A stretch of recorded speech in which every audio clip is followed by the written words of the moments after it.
What is going on, everybody? Welcome back. Walk it off. I'm Paul Jerry. I'm your host. Boy. If this thing could talk right now, if this thing could talk, it would say a lot. I've been talking to a lot of people about a lot of different things for the last couple of days, trying to get some things straight before I'll bring it to y'all. I'm not going to ever bring y'all half baked information and make sure it's right. But welcome in and walk it off. Do me a favor. If you haven't already, like the stream, follow the pages, subscribe to the YouTube channel. I really appreciate it. Last few days has been kind of a whirlwind since last talk. Ole Miss decided to sue Devin Harper and Principal Yellen. Lane Kiffin talked to the Rotary Club and kind of signified the start of LSU football season.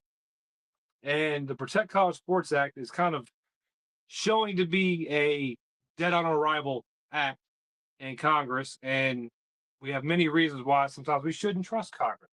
And is Congress the right avenue to get this fixed in college athletics? We're going to discuss that tonight. But before we get into, and if y'all have any questions, comments, concerns, I have tried to get the phone, the live call-in thing to work. Where I'm at currently right now, it's not going to work that great. Give me it till next week. We'll get it going. We're going to have a live call-in show next week. Hopefully next week, we have a really cool interview with a guest that many people probably won't realize is going to be a really fun guest. Somebody that I promise you, most of you probably follow. It'll be a really good time. But before we get into all that, let's talk about the Rotary Club with Lane Kiffin, because there isn't a whole lot to talk about when we talk about what happened with his visit to the Rotary Club and his speech. That to me is kind of the signifying moment of LSU football starting, LSU football getting to where it needs to be. To fall camp's about to begin, and we're close to the first game of the year. It's a fun, laid back, softball press conference, if you want to call it that, visit for the head coach of LSU football. And I think Lane handled it really well. He had a couple questions he handled really well, but I don't care what anyone says. Lane would rather be at the football facility or on the practice field rather than doing those interviews and doing those press conferences. Kind of like Jay Johnson. He'll go up there, he'll have the fun. He knows there's donors in the audience. He knows there's people who spend a lot of money at LSU, and he wants to keep that, but he doesn't want to be there. None of us would want to be there talking to those people. Let's be honest. But there are a few key things that I took away from that press conference or those speeches at the Rotary Club that he gave. He spoke about the importance of retaining Blake Baker, the importance of getting rid of the old regime and the players there with him. That was one thing that I think a lot of people kind of pressed on. He spoke about how a lot of people in the beginning, whenever he first got there, you had a lot of LSU players entering the transfer portal and leaving the program. Now, did every player who entered the transfer portal leave the program? No, he retained some. And I'm not going to lie, I was one of the ones that saw that, and I was like, ugh, we got a lot of people running for the door. What's going on here? We all kind of thought that. But the way he explained that time frame for him kind of brought me to ease and made me feel a lot better about it because it makes sense. Lane Kiffin, and what I love about Lane Kiffin, I've said this before and I'll say it again. Lane Kiffin's not a guy who's going to go to the podium and give you coaches speak, give you filler, right? He doesn't want to go up there and have a comedy show like Brian Kelly tried to do. He wants to go up there and give you information to which he wants to give you information. He's going to keep stuff close to the chest. But more importantly, he doesn't want to waste your time. He doesn't want to waste his time. He wants to go ahead, get up there, say what you need to say, and get on. That's one thing I really do appreciate with Lane Kiffin. But the one thing we're talking about not getting rid of players, well, we did talk about that too. We talked about how you have to cut guys now. And that could have been an instance where he cut guys leaving the program whenever he took the job.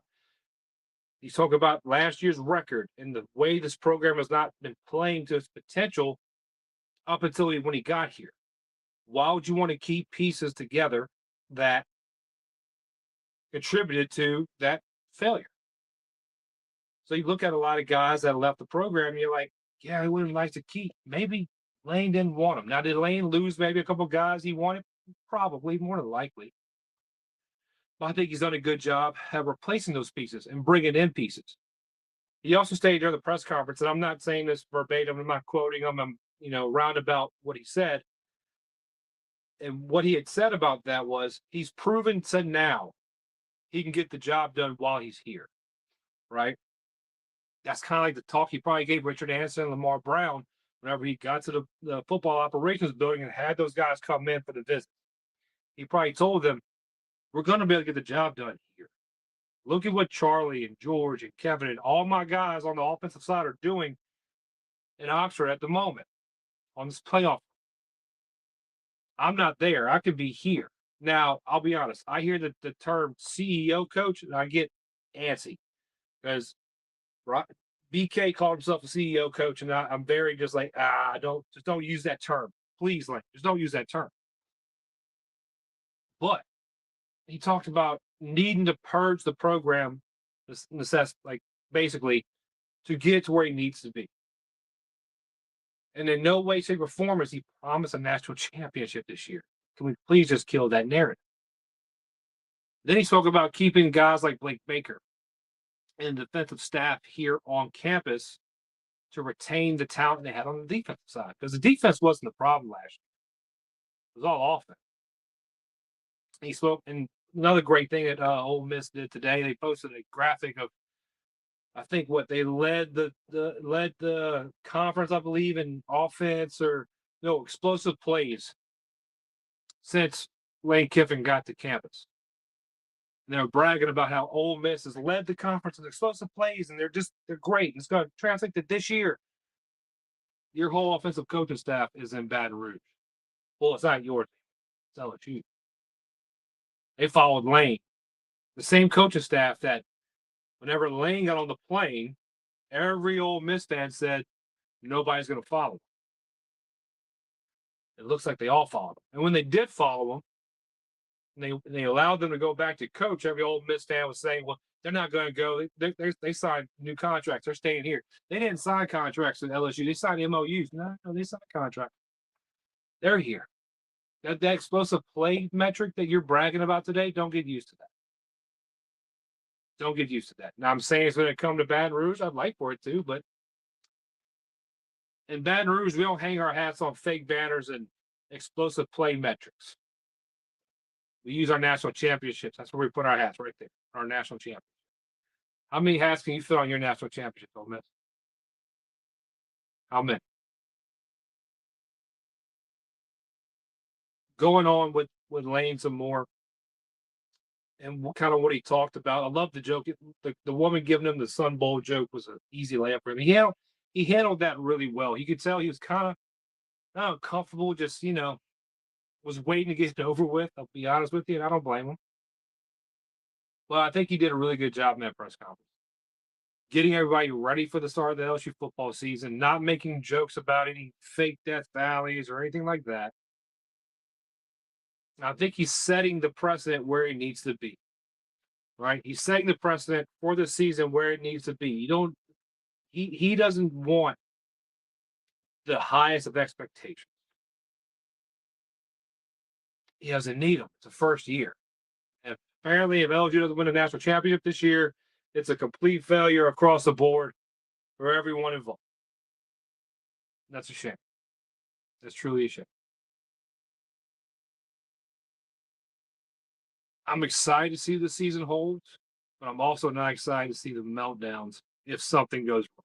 If we lose to the wrong team or we don't score enough points to some people's opinion. I'm really not excited to see that. But I'm happy this year is going to be fun. I'm happy it's going to be a season to be excited for. And I'm more excited to have live call-ins for the post games this year. I think that's going to be great. Just let everybody come in and just vent off how they're feeling from that game. It's going to be a lot of fun. Let's get to the chat real quick. I'm kind of off my rocker right now. It's been a strange week for me, guys. As y'all can tell, I'm not home. I am out of town, doing things out of town. And it's going to be like this for a while. But the studio's going to get better. Everything else is going to get better. It's just kind of the midway stage of everything right now. But give you a good show no matter what. Let's get to the chat real quick. Kelly Joe, hey, sweetheart. I love you, baby. My boy Toki Doki from the beautiful 31831 Great. Yo. Hey, Steve. Yeah, my buddy Young. Hey. Hey now, what up, fellas? What's up, Robbie? Man, Robbie, I gave him a big shout out the other day. He deserves it. He deserves it. What he's doing with the summer ball stuff is phenomenal. It's phenomenal. My buddy Babin. What's up, buddy? Love you, buddy. Love you.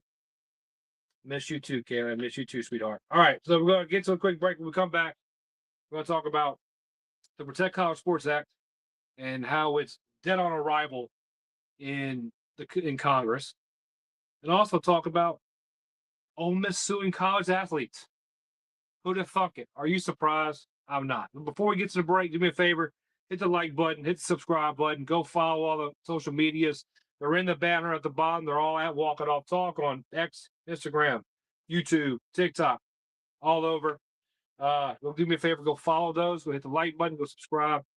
Does me a great deal of help, especially with Pick to Click coming up this football season. Almost today, I thought about, man, maybe I shouldn't do Pick to Click until I get to 1,000 followers, but that's just not who I am. I'm not going to sit here and put milestones out for stuff I want to do. I'm still going to do Pick to Click no matter what. Week one's going to be a really, really, really good Pick to Click, by the way. But if y'all can do me a favor and get the X pages out, the YouTube page out to all your friends and family who love LSU football, love LSU sports, and want to hear a not vulgar, not small-minded take on those athletics and those teams, tell them to give me a follow. We have a good time here. We're going to have a great time this football season. It's only going to get better and better and better from here. A lot better. All right, let's get to that quick break. When we come back, we will get into what we have going on. John 16:33, Jesus says, I've told you all this so that you may have peace in me. Here on earth you will have many trials and sorrows, but take heart because I've overcome the world. Like that truth that Jesus won is so powerful, so significant in our lives if we fully trust and fully surrender to that promise. Like no matter what we're going to face, no matter what stress, no matter what challenges, no matter what anxiety, like Jesus promises peace, and he reminds us that all of the sin, the fear, the doubt, the shame, like he overcame it all. He paid the price for your sin and mine when he went to that cross. He died a death that we deserve. He went into the grave. He didn't stay there. 3 days later, he rose from the grave, and the promise is true that he's coming back someday. So the power and the significance of that verse is now in a 2-word phrase that's on a t-shirt, on a hat, on a hoodie, and simply said, Jesus won. Even in the valley of the shadow of death, I can take rest, cause the living God is living in my chest. Every day I wake up feeling blessed, and even if I don't, I see it as a test. Join me and your favorite players by expressing your faith and assisting local ministries. Use code WALKITOFFTALK for 20% off your orders at JesusOneApparel.com. 15% of your purchase will support local ministries like the LSU FCA. That is code WALKITOFFTALK for 20% off. Jesus One. In South Louisiana, there's nothing we love more than God, family, sports, and food. For your next get-together, make sure you contact Le Miss Sourdough Bakery. Whether you're gathering with friends and family for the big game or surrounding yourself with loved ones for a Sunday dinner, let Le Miss Sourdough Bakery provide what you need to make it that much more special. Le Miss Sourdough Bakery is a small batch, all organic bakery right here in the heart of Baton Rouge, Louisiana. Go take a look at what's being mixed up in the kitchen next, as well as place your orders on Instagram at Le Miss Sourdough Bakery. Don't forget to pick up your regular sourdough loaves, your jalapeno cheddar loaves, cookies for those late night snacks, and cinnamon rolls for those early morning cravings. Le Miss Sourdough Bakery, where the first ingredients in anything made is love. Le Miss Sourdough Bakery. My buddy Toki Doki in the chat telling me he loves some summer ball. Right now, I don't know what's better to watch. LSU guys playing in the Cape and other summer leagues, or just Jared Jones tearing up high A baseball. Jared Jones is on fire in the last few days.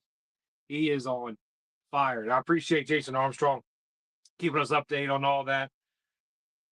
I don't have the time recently. And sorry if I'm being a little quick tonight. I realize now when I get in a bad mood or I got stuff on my mind, I tend to try to speed things up. I'm gonna slow down for y'all a little bit tonight. Thank y'all for being with me. Before we get into Ole Miss and LSU and that whole quagmire, let's talk about the Protect College Sports Act. So, as we all know, the United States federal government is the greatest institution on the planet. They do nothing wrong. Well, if you haven't seen anything this week, you may not realize that Congress, if you don't follow politics as much as maybe some other people, you don't realize that Congress goes into recess or basically summer break for a month starting in August. Meaning the College Sports Act, with these new amendments coming out that the SEC and the Big Ten proposed to Congress to get this act pushed through, need to get done basically by the end of this week. And it's looking like that's not going to happen. Me personally, I didn't want the College Sports Act, the Protect College Sports Act, to go into action or go live or become the standard, because I think there was a lot of holes that need to be fixed within that. There was still a lot of workarounds teams could use to circumvent that act. In my opinion, if you're going to go through Congress, you're going to make an act to kind of protect college sports, as you say, or to mitigate the circumvention of the rules, you really need to hone down and fine tune every aspect of that bill before you pass it. And of course, when you go to Congress, no matter what happens, no matter if you're passing a bill to help old women cross the street, they're going to jam other stuff into that bill that doesn't need to be in there. And that is also what I'm hearing is happening to the Protect College Sports Act. Congress is pushing other agendas and other items into this act that they can't get passed any other way. So what's going on with the Protect College Sports Act? And why is it such an issue? The Big Ten and the SEC mainly are trying to protect their media rights. They're trying to protect the media rights. The SEC more than anybody. And I was listening to an interview today on Pat McAfee, and I forget the guy's name he had on, so I apologize. I don't. Pete Thamel. Yeah, on Pete Thamel. And Pete Thamel was talking about how the Big Ten, will admit it, has been winning on the national championships. They've been dominating on the field, per se. We can all have an argument about that later, but they've been winning. The SEC is leading in the rankings. TV rating, I was to check. Viewership is nothing bigger than in the SEC. If Mississippi State is playing Arkansas, you'll have more viewers watching that than two bottom tier Big Ten teams. It never fails. It's just better conference. So why should the SEC, or for that matter, the Big Ten, have to give up their media right dollar amounts to support the Big 12, the ACC, and all the other conferences? Notre Dame, which, again, before I've said again, Notre Dame shouldn't get a voice in this matter whatsoever. Join a conference. That's simple. You want to vote? Join a conference. Well, I will digress from that a little bit. With the combination of Congress going into recess and this act getting new amendments kind of pushed into it, new proposals, it's dead on arrival. Not going to happen. I've been saying it for a couple months now that this act was not going to go through Congress and not going to pass. There's no way. You have too much disagreement.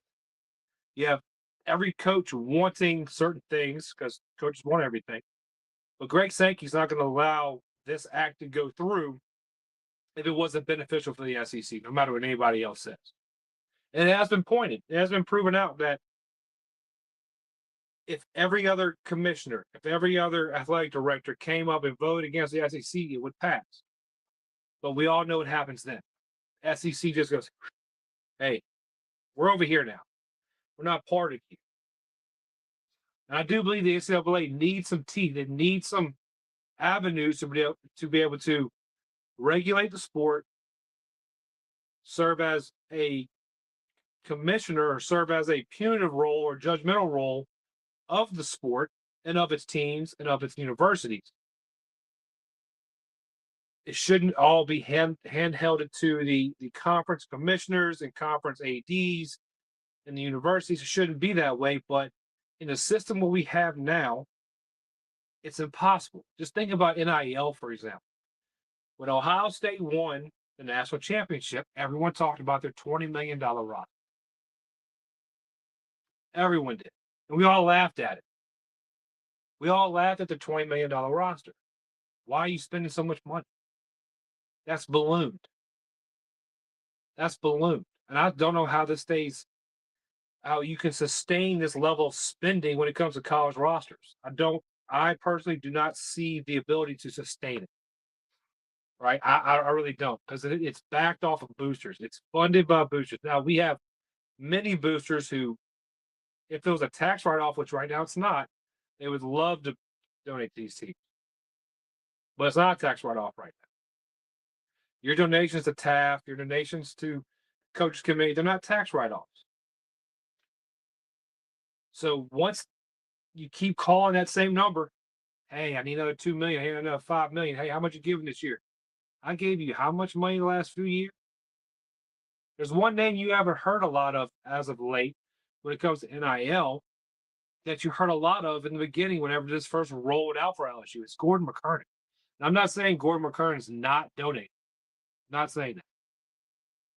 But he's no longer taking the front-facing portion of it.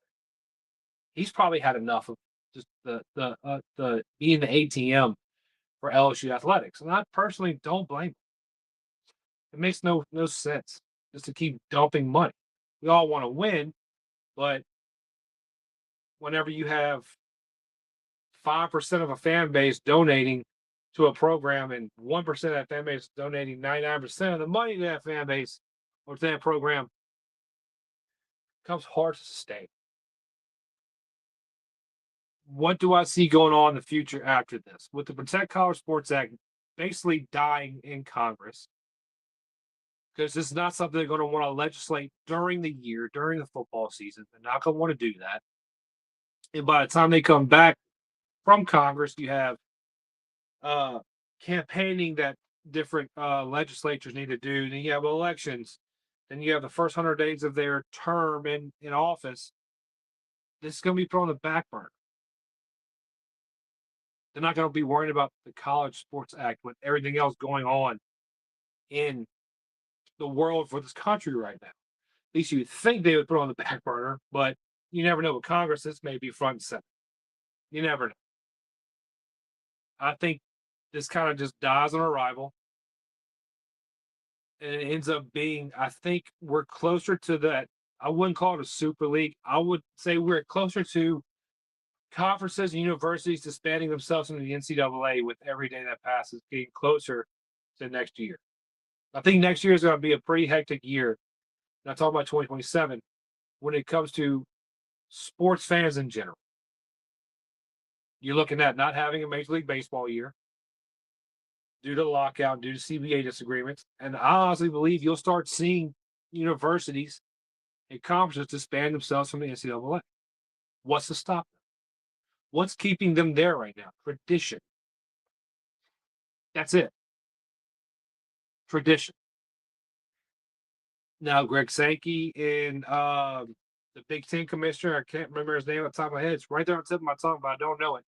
They've already came out and they spoke about no. We've never talked about going in and making a super conference. That's not what we're doing. Basically, what they're saying is we haven't put the name super on the conference that we want to build. I really dislike that going down that route. I don't think it's good for college athletics. I think we've let college sports kind of get away from itself. Looking at a time where it will no longer be college sports. It's going to be semi-professional sports. And you're going to lose the luster of what college athletics is.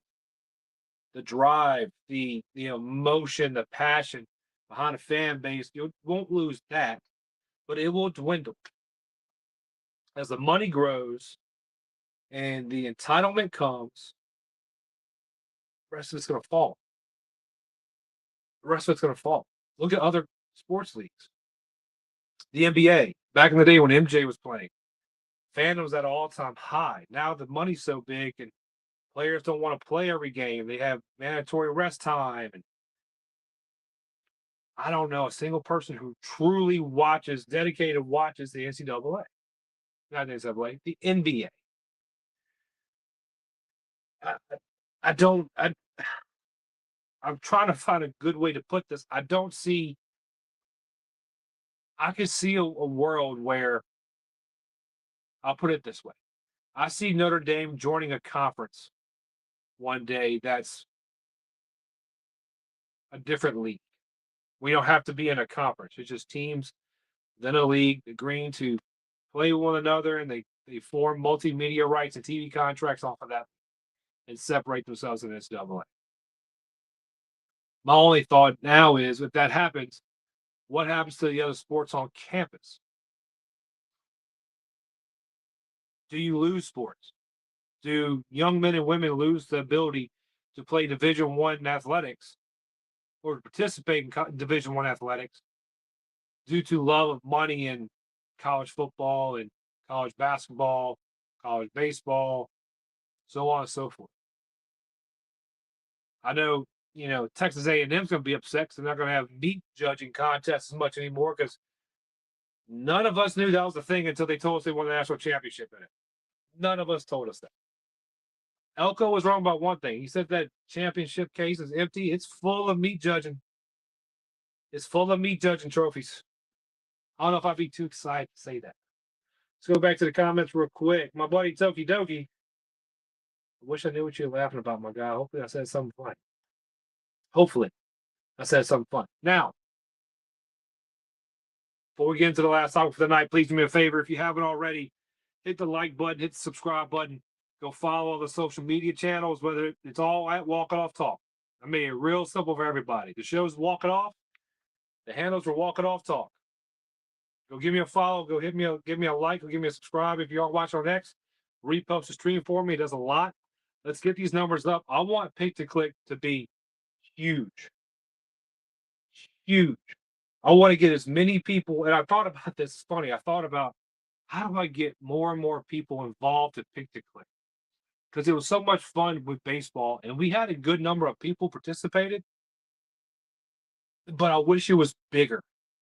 I really do wish it was bigger. And I just want to bring this thing together and have fun with it. There are going to be other giveaways. Mark my words. I promise you. Like you need water, I promise you, there's going to be people who probably called me a giveaway guy or talk crap about me who are going to be doing giveaways this year. I just hey, in the comment, mark this down. I could probably give you some names of people who are going to do giveaways this year. That's fun. But Toki, the government's always funny to laugh at, my man. It's like, what's the most important thing on the schedule? Now let's worry about college sports. Right there. We have a war in the middle. College sports. College sport. Oh man, we have a war in the Middle East. We have steroids in baseball. That's the most important thing we can talk about right now. Steroids in baseball. Now, what we all came here to talk about. The University of Mississippi. And it's kind of serendipitous that the courthouse that this lawsuit was filed is in Lafayette County. I'm happy I heard that today. Oxford is in Lafayette County in Mississippi. Lafayette County, Mississippi. University of Louisiana, Lafayette. They kind of mend together. They kind of belong together. The Raging Cajuns and the Oxford Rebels. They kind of belong together. Ole Miss filed lawsuits against Principal Umanyalan and Devin Harper regarding buyouts, or as I was heard put today, it's not a buyout, is a early termination fee on the contract. Early termination fee on the contract. They have filed a lawsuit against those two players. And again, this conversation of why doesn't LSU just pay the buyouts or pay the fees for these players starts coming back into discussion. And apparently I've missed it because I can't be on social media as much as I have been. Apparently, he's drawn up a whole new firestorm between LSU fans and Ole Miss fans. I can tell you right now, there's LSU fans who are going to disagree with my take on the situation. There's nothing but Ole Miss fans who are going to disagree with my take on the situation. But listen to my whole thought process before you jump down my throat, please. Listen to my whole thought process. Am I surprised Ole Miss filed the lawsuits against Prince Will and Devin? No. Slightly. When Keith Carter came out in that interview with that local newspaper and talked about how it is possible for them to file these lawsuits against the players if LSU could just come in and fix the whole thing and save the lawsuits from happening and pay off the fines. There's a wrinkle to this now that was missed prior. I know I didn't know it. I know I missed it before. But there's a new wrinkle to this whole conundrum of the money. I don't care who you talk to. This is what the legality states. If LSU were to pay these fees for Prince Will and Devin Harper, it would have to come out of their TV revenue bank, out of that $20 million. So it'd be around $900,000 they're losing in paying these fees. Now, when does that money come out? I would assume it would follow the same contract time as the contracts that Prince Will and Devin signed. Now, this is one thing I want to know. I've heard a bunch of Ole Miss people coming out saying it was a 2-year contract. Well, apparently they signed these contracts on January 3rd and January 8th. Devin Harper signed his, I believe, at 10 p.m. at night. I believe on January 3rd, really, really close to when that Georgia game happened. I didn't check the exact date. I should have checked that. I didn't. And Prince Will on January 8th at about 8 a.m. Emotional decisions. I don't believe that will be a factor they could use in the court case. If this goes through the court system, if it does, I still partly believe it will not go through the court system. But I don't believe they're going to be able to use the emotional moment kind of, defense of it was in a moment of passion. They signed it out of being pressured in a moment situation. I don't think they can do that. I don't believe they can. They'd like to, but I don't think they can do that. Because we all know that Keith Carter and the University of Mississippi played with these guys' heartstrings whenever they beat Georgia because nobody expected them to. If it wasn't for Charlie Weiss bailing Pete Golding out, and I want to also state this isn't Pete Golding's doings. He's not the one suing Devin Harper and Prince Will. And yes, I'm not saying Prince Will's last name because I don't want to butcher it. I respect the kid too much for that. This isn't Pete Golding. This is purely Keith Carter. I wouldn't even put this on Austin Thomas. I think this is purely Keith Carter in that Grow collective coming around and figuring these things out. I can promise you they already have the judges lined up, pockets lined, judgments in hand. If I'm LSU, I get a change of venue. Because why should these young men have to travel to Oxford for a lawsuit that they didn't file? That's my opinion. But seeing that the money has to come out of the TV revenue budget, that means either A, by suing Devin Harper and Prince Will, if LSU pays it, you're basically removing Prince Will and Devin Harper's NIL payments from them because they have TV revenue share. You're going to just dissolve their revenue share to pay these fees for them? And damages. These contracts were signed for 7 and I think 12 days prior to their exit and withdrawal from Ole Miss. They haven't been paid a dime from what I can tell, from what I've read. They have not been paid from the University of Mississippi. How have you incurred almost $1 million in damages over a week's contract? How? Another little wrinkle to the story is the University of Mississippi did not put the contracts to the players in the lawsuit, in the filing. They quoted the contracts with the players. They did not institute the full contract into the filing. I wonder why. Wonder why they didn't put the whole contract in there. What are they trying to hide?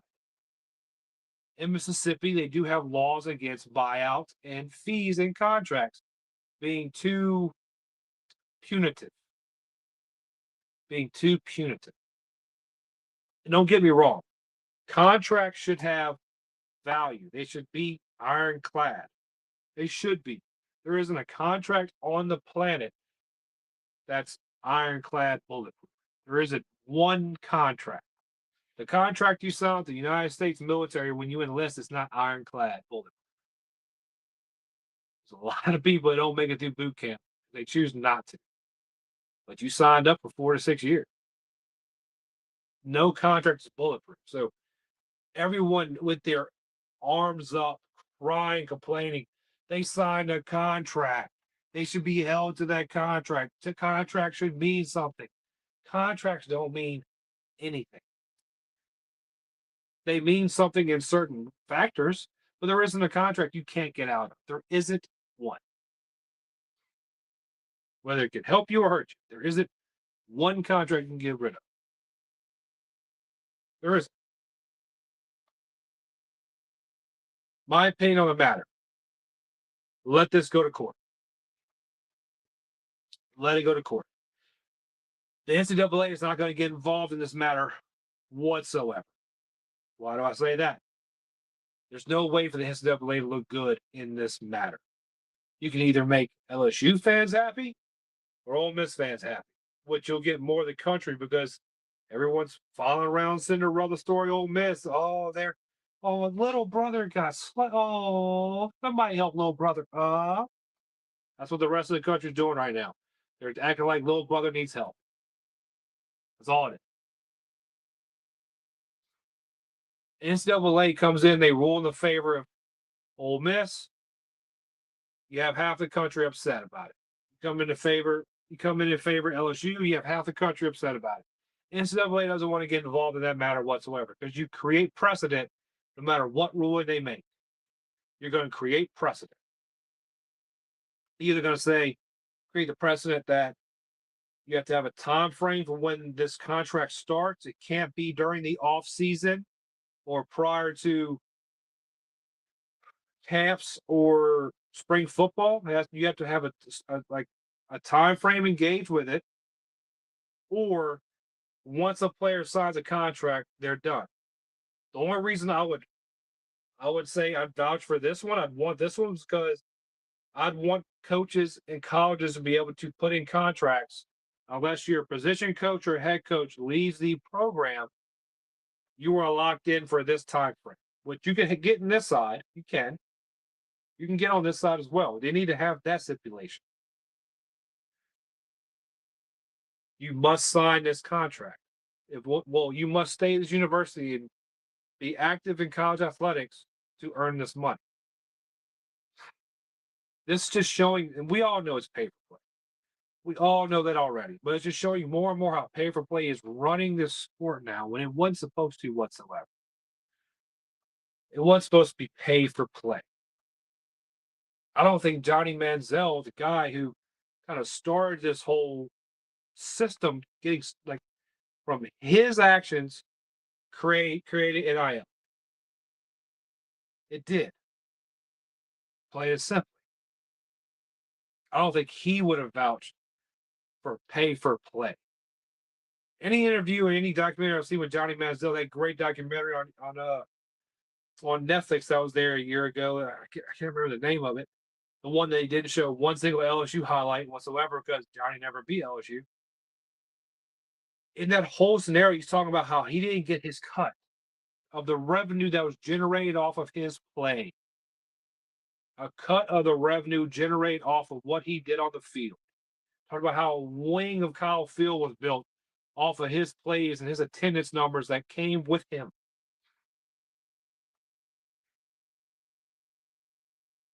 We need to get back to a scenario where you're paying guys, giving them a cut of the revenue.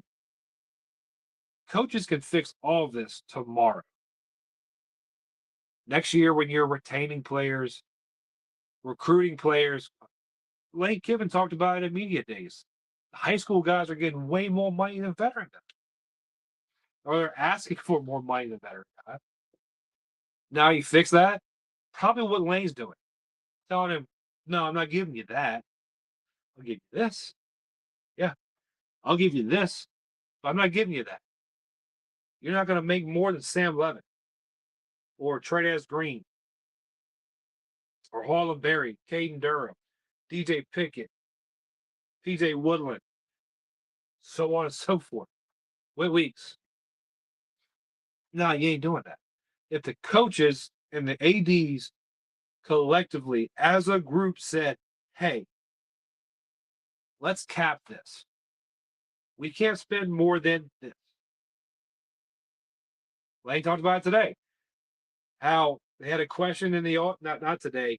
Listen to it again today at the Rotary Club. He talked about it. Somebody asked a question about does every player on the team get a cut of rev share?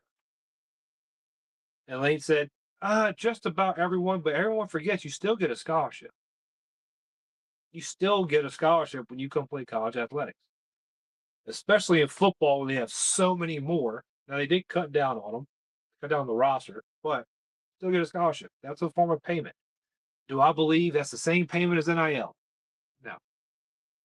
You don't go to LSU to play class. You go to LSU to play football, play baseball. The education part is valuable for those who don't see a future in athletics, but, and I could be wrong, he could have a 4.0 or even greater GPA. Is Trey'Dez Green more worried about catching balls off the jugs machine or biology 101, 201? His calculus class, if he's taking one, or his chemistry class?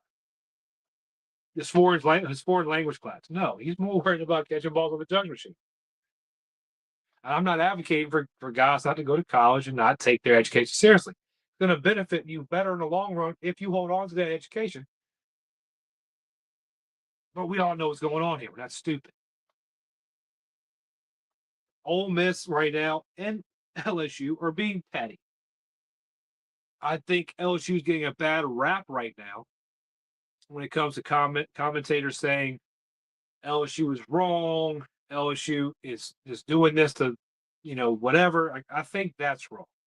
I still stand firm on my belief earlier that if the buyouts or the fees as we now know it were binding, they would have paid it. Every other player that transferred from Ole Miss who signed a contract with Ole Miss, they're not getting sued. They're not getting sued right now. Probably because their buyouts were paid. Probably had better contracts. If LSU felt those fees, those buyouts were legally binding, I believe they would have been paid. If you give anybody a shred of evidence to where they know they could fight that in court, they'll fight. I think LSU would love to go to court. If you go to court for a lawsuit, you get discovered. Both sides do. Both sides do. I'm confident LSU did everything by the book. I am more confident that I can say that now than I've ever been before. You pull Lane Kiffin away from LSU, from Ole Miss, and bring him to LSU. He's Lane Kiffin. You have so much drama and media mess surrounding your university and your program. You dotted every I and crossed every T. I firmly believe they did. I don't think anybody, including that'd be Lane Kiffin, Billy Glasscock, Verge Osbury, wanted any kind of smoke to come around this program that could hinder their future and their career. Ole Miss, I believe, acted out of emotion, which seems to be the soup du jour of the day lately. People acting out of emotion. And what do I mean by that? They were in a hurry. Lane Kiffin's leaving. He said he wanted to coach the playoffs. They said, no, you're not doing it. So now they're trying to hurry up and recoup this team that was so successful for them last year. After they beat Georgia, they go, Okay, now's the time to pounce. Let's get them. Get the contract together. Get them together. Get them together. Let's go. Come on. Let's go. Let's try to get them to sign it in the locker room after the game. Go to Discovery and let LSU and their lawyers go around and be like, hey, I want this, this, and this. We're going to release that for the public record. Start getting those contracts out, let everybody see what Ole Miss was doing with these guys. And the same token, you're letting every player on that roster know what you were doing with these two guys. You're going to be open to the public. It's going to be public record. You're going to be able to make those contracts public for everyone to see. And every player in that locker room go, wait, what? You were giving him what? Oh, wait. They gave you over what? I love it. I'm sure LSU will bring. No, they won't have to. LSU will not have to bring the contracts they signed with LSU because they're not involved in a lawsuit. The only way that Ole Miss could involve LSU in the lawsuit against Prince Will and Devin Harper is that they could try to prove torturous interference by LSU, saying they were telling them to leave Ole Miss. I would assume there's not a single text message that would say that. I would assume there's not a single text message that would say that. Now that I've talked to you guys about it and we've kind of worked through this, I hope they bring this to court. I hope they bring this to court and Ole Miss gets to just show the world their whole backside. Show everybody how they treated the kids, how the contracts were formed. I hope they found out the day they printed them or the day they were generated to show the evidence of how close it was to the Georgia game to when they try to get these guys to sign. How are you having a young kid signing a contract at 10:30 at night? I don't know. Ole Miss is being petty. And one thing I want to say, $1 million is not a lot of money. I get in the scheme of things, like today, I didn't touch or I didn't handle, but I was working on over $1 million worth of stuff today. In the grand schemes of what I'm doing with what I do, yeah, that's nothing. It's really nothing. Same thing goes with LSU and Ole Miss. LSU, Ole Miss, I don't know as much. $1 million is $1 million. It's nothing to them. It's still a large sum of money. So we need to stop saying it's not a lot of money. It's still a large sum of money, especially when it's coming out of your TV revenue budget, 5% of your budget. 5% of your budget being paid to the University of Mississippi over a petty lawsuit they want to file against college athletes.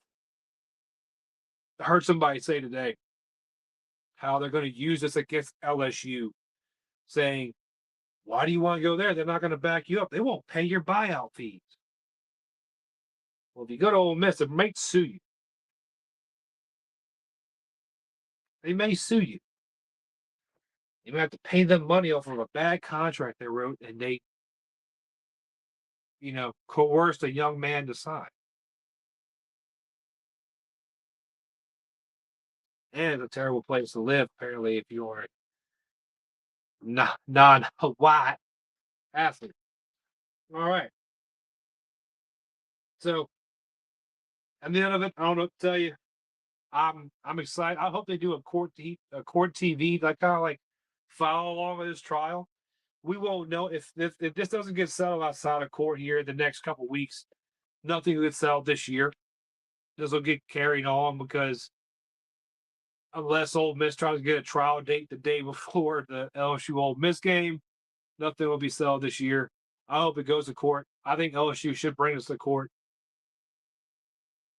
Even if they lose, who cares? LSU could say, we will fight for you while the other team sues. That's my opinion. Nothing else in the chat right now, so I appreciate all of you for coming in and spending time with me. Before we leave, like we always do, we'll go over a Bible verse real quick. Before we do that, please do me a favor. Like I've said a couple times tonight, hit the like button, hit the follow, hit the subscribe on YouTube if you can. All the social media channels is at Walking Off Talk. Go give me a follow, give me a like, repost on X if you can. I'm getting ready. Pick to Click's going to be, to give you an idea, I've been trying to do Pick to Click so well for you guys that I'm having to press charges against somebody. We'll get into that later. But please give me a follow, give me a like, give me a subscribe. I really, really appreciate it. Let's have fun with Pick to Click. Let everyone I know I don't want to win Pick to Click. I get it. So you don't want a lot of people in it. It's going to be worth it. I'm going to make it worth it. I promise you. Just let everybody know. Let's have this be a huge, fun thing we do every week during the football season. And you have a chance to win some great prizes. And I'm also thinking about doing something to where more than one person wins a week. Because, like, I just want everybody to have fun. That's all I want. I want good people around me. I want good time. That's really it. So, Genesis, chapter 9, verse 13. I set my rainbow in the cloud, and it will be a sign of a covenant between me and the earth. This is speaking about the covenant between God and Noah after the flood, saying that he would never flood the earth again to punish its people. He would never use the punishment of flooding waters to hurt the people who disobey God. That's what the flood was for. And that was his promise to Noah and the covenant with the humanity that he'll never flood the earth again.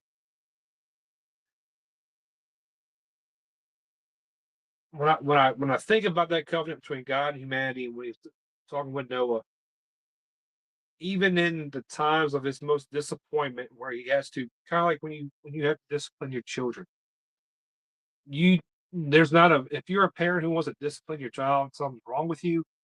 I'll tell you to your face something's wrong with you. If I have to discipline my children, I hate doing it. I absolutely hate doing it. But you spare the rod, spoil the boy, doesn't work. I know that verse wasn't perfect. Get off my back. I'm tired. It's been a long day. But even God knew how to adjust his punishments for as humanity grew. And the same thing I got to think about as my boys get older or as young as they are. Be compassionate, be empathetic. That's what I think when I see that. Be compassionate to one another, be empathetic. You never know what's going on with anybody. You never know what words you may take the wrong way and say, hey, this is how I felt those words were, when those words may never have been directed at you. Very simple. And sometimes when you take things into your own mind and cast out aspersions from those, floodwaters come and bridges get torn down. But thankfully, God will never punish the world with flooding waters ever again. Thank you all for showing up. Remember, God loves you. All he wants you to do is love him back. We'll have a great weekend. I may do another stream this weekend. I might. I may have some fun stuff to kind of put out and some stuff I'm hearing through the grapevine for some news that may be coming. This is not directed to that. Calm down. While I say this, I didn't want to leave without saying this.